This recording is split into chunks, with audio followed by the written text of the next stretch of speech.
أنا اسمي أسماء أحمد جودة من مركز شباب طماي الزهيرة. سألقي على ما سمع حضراتكم قصيدة بعنوان لما جيت أكتب عن أمي، تدريب الأستاذة زينب إبراهيم جودة.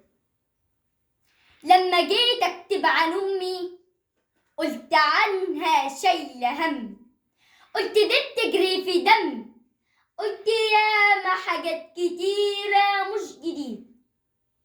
لما جيت أكتب عن أمي عجزت قدام القصيدة، شايلة سر كان زمان بيني وبينها حبل سر، اتقطع يوم الولادة وانوصل حبل الوداد.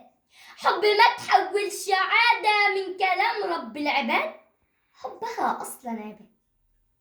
في التعب كانت بتسأل، جه مؤنث جه مذكر، جه بيضحك جه مكشر، جه على الدنيا بسلام. وقتها ما كنتش بفكر، كنت ببكي وكانت بتحضني بابتسام. وقتها ما كنتش بفكر، ده الضنا جه من الضنا. لما جيت اكتب عن امي لقيتني بكتب عني انا. لما جيت اكتب عن امي عجزت قدام الحروف.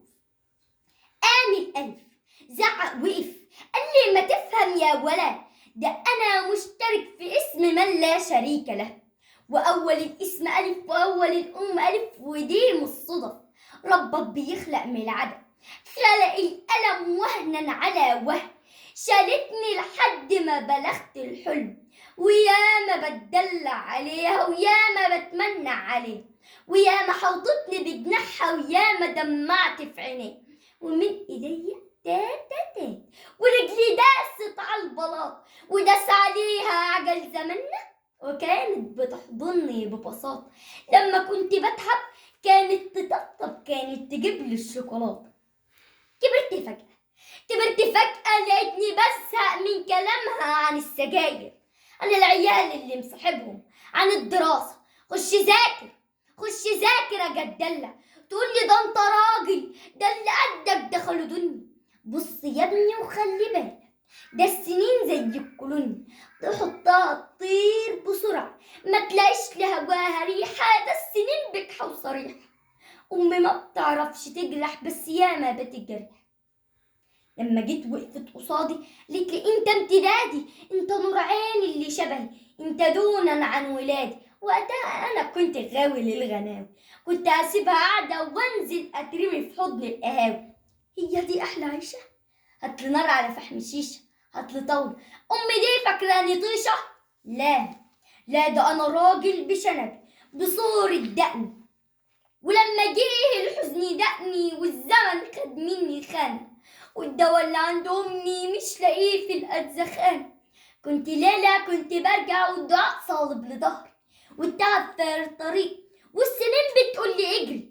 زحمة الدنيا خدتني، ما افتكرهاش بس اما الاقي الاكل حادق. انت فين مش عارفة اكل، اقعدي جنبي تعالي واسمعي اخر المهازل. مرة واحد حب ينجح قالوا عنه انه فاشل، مرة واحد حب واحدة بس سابها لانه عاطل، قالوا عني اني شبهي، قالوا واخد شكل شعر، ضعف نظر، والسنان البايظة مني، وياما جرحوني يا امي وبدعاكي جت سليم.